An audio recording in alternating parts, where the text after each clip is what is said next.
अस्सलाम वालेकुम dear students, welcome to Askaria lectures. मैं हूं आपका मेंटोर तला आरिफ। उम्मीद करता हूं आप खैरियत से होंगे।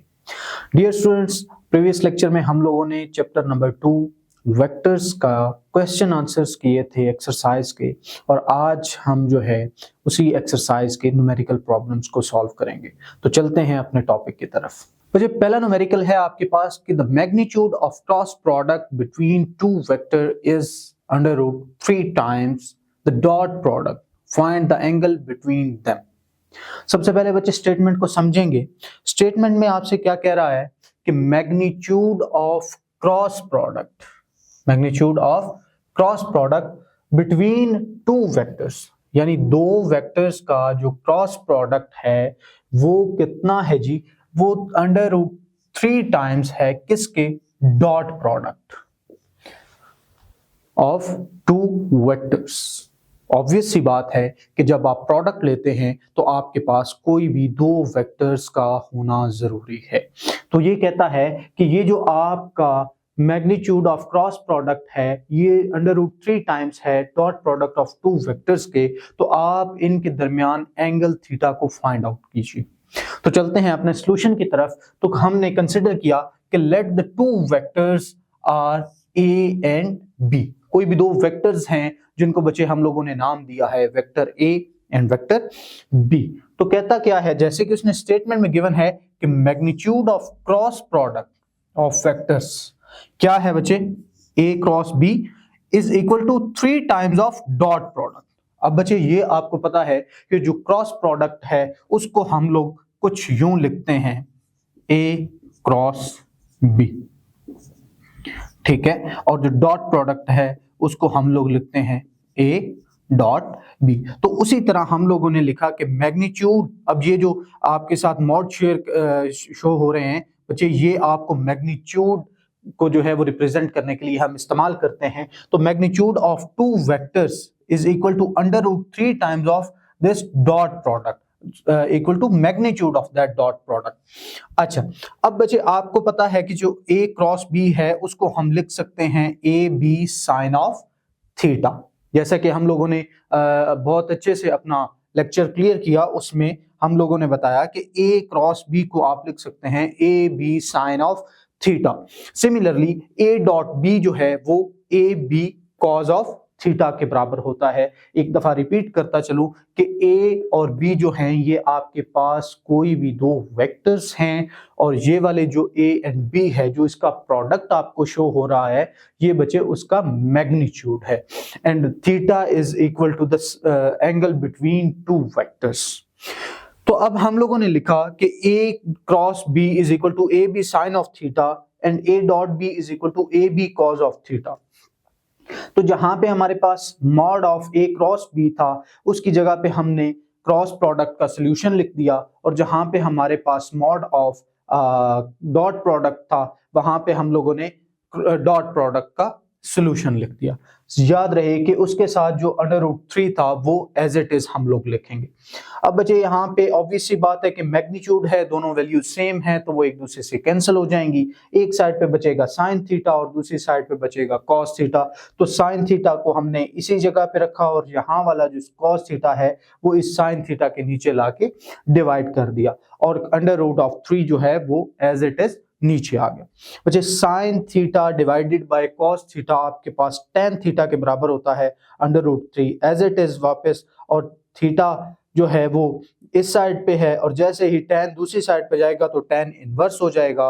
Ten inverse under root 3 is equal to angle theta 60। तो इन दो वेक्टर्स के दरमियान जो एंगल थीटा जो हमने फाइंड करना था वो हमारे पास कैलकुलेट होके आता है एंगल थीटा 60। चलते हैं अपने नेक्स्ट क्वेश्चन की तरफ। A force is acting on a body making an angle of 30। The horizontal component of force is 20 Newton. Find the force. कहता है कि एक बॉडी है उसके ऊपर फोर्स लगाई जा रही है जो कि एंगल थीटा बना रहा है उसके साथ कितना जी? 30। The horizontal component of force is 20 Newton. बच्चे जब हम लोगों ने रेजोल्यूशन ऑफ वेक्टर्स पढ़ा था तो हमने कहा था कि हमारे पास दो कंपोनेंट्स होते हैं, एक उसका x कंपोनेंट और एक उसका y कंपोनेंट, यानी कि जो उसका हॉरिजॉन्टल होगा वो आपके पास उसका x कंपोनेंट होगा और जो वर्टिकल होता है वो उसका y कंपोनेंट होता है। तो यहाँ पे याद रहे कि हमें उसका x कंपोनेंट दिया गया है, यानी उसका हॉरिजॉन्टल कंपोनेंट दिया गया है, जो कि कितना है आपके पास 20 न्यूटन। ठीक है, और कहता है कि आप फोर्स को फाइंड आउट कीजिए। गिवन डेटा हमारे पास क्या है कि x कंपोनेंट दे दिया 20 newton and angle theta is equal to 30 degree. Find क्या करना है आपने, फोर्स को फाइंड आउट करना है। तो बच्चे जब हम लोगों ने इसके रेजोल्यूशन ऑफ वेक्टर्स पढ़ा था तो उसमें हमने कहा था कि जब आपने x कंपोनेंट को फाइंड आउट करना होता है तो उसका फार्मूला होता है fx is equal to f cos of theta. ठीक है, अब fx आपके पास गिवन है, cos थीटा आपके पास गिवन है, सिंपली आपने वैल्यूज को उठाना है और उसमें पुट कर देना है।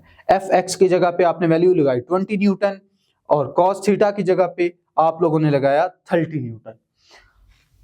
20 newton as it is, force भी उसी तरह, और cos 30 जब आप फाइंड आउट करेंगे तो आपके पास आंसर आएगा 0.866। सिंपली बच्चे आपने ये f को फाइंड आउट करना है, तो ये जो 0.866 है ये इस 20 न्यूटन के नीचे जाके डिवाइड हो जाएगा, लिहाजा फोर्स आपके पास आएगी 23.09 न्यूटन। आई होप आपको ये क्वेश्चन समझ आ गया होगा। चलते हैं अपने नेक्स्ट क्वेश्चन की तरफ।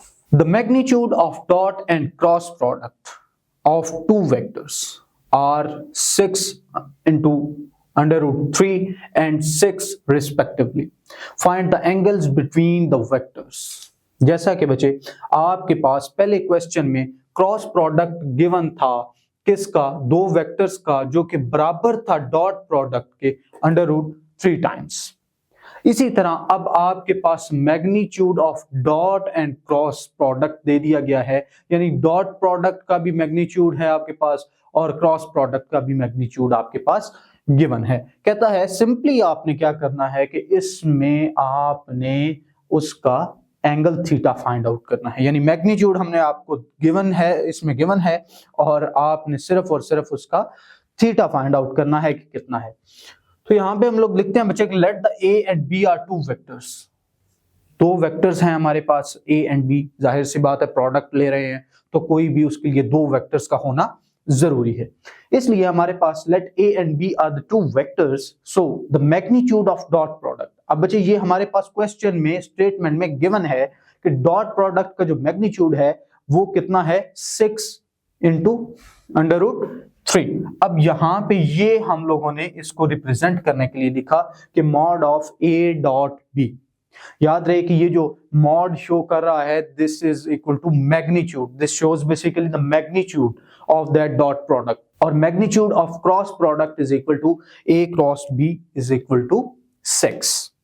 तो फाइंड बचे आपने क्या करना है, सिर्फ और सिर्फ इसमें एंगल थीटा फाइंड आउट करना है। तो एंगल थीटा फाइंड आउट करने के लिए हम लोग उसके लिए जो है वो एक इक्वेशन बनाएंगे, जैसा कि मैंने आपको बताया कि a डॉट b, जब भी आप a डॉट b लिखते हैं तो उसका रिजल्ट क्या आता है बच्चे, आपके पास a b cos of theta, जिसकी वैल्यू आपके पास गिवन है।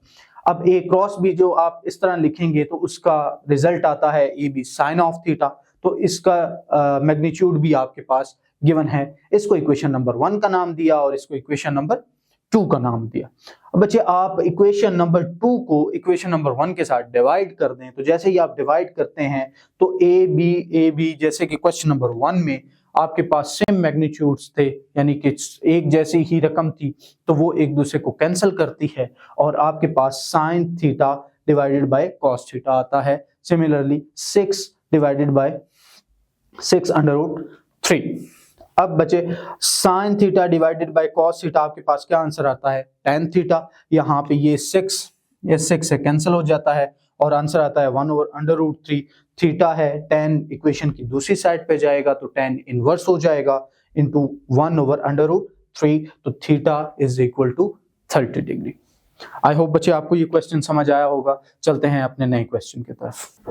The next question is a force of 200 Newton is making angle of 30 with x-axis. Find the horizontal and vertical component. बच्चे आपके पास फोर्स दी गई है जो कि 200 न्यूटन है और एंगल थीटा दिया गया है 30 डिग्री। और कहा क्या गया है कि आप इसके दोनों कंपोनेंट, जो कि उसका x कंपोनेंट है और उसका y कंपोनेंट है, उसको फाइंड आउट कीजिए। तो चलते हैं सॉल्यूशन की तरफ। Magnitude of the force is equal to 200 newton and angle theta आपके पास गिवन है 30 डिग्री। फाइंड आपने क्या करना है, उसका x कंपोनेंट और उसका y कंपोनेंट। तो जब आप x कंपोनेंट को सॉल्व करते हैं तो बच्चे, जैसे कि आपने इससे पिछले क्वेश्चन में सॉल्व किया कि fx के लिए जो फार्मूला है वो क्या है, f cos ऑफ थीटा। अब यहां पे आपके पास फोर्स भी गिवन है और थीटा भी गिवन है। फोर्स की जगह सिंपली आपने 200 न्यूटन वैल्यू लगाई और cos थीटा की जगह पे 30 डिग्री। cos 30 होता है बच्चे 0.866 एंड 200 एज इट इज साथ आ जाएगा। तो fx जब आप फाइंड आउट करेंगे तो आपके पास वैल्यू आएगी 173.2 न्यूटन। उसी के साथ आप वर्टिकल कंपोनेंट को फाइंड आउट करेंगे। तो जब आप वर्टिकल कंपोनेंट फाइंड आउट करते हैं तो fy को फाइंड आउट करने का फार्मूला है fy is equal to f sine of theta. Force आपके पास 200 न्यूटन है एंड साइन 30 डिग्री। 200 उसी तरह ही आ जाएगा, साइन 30 आपके पास होता है 0.5।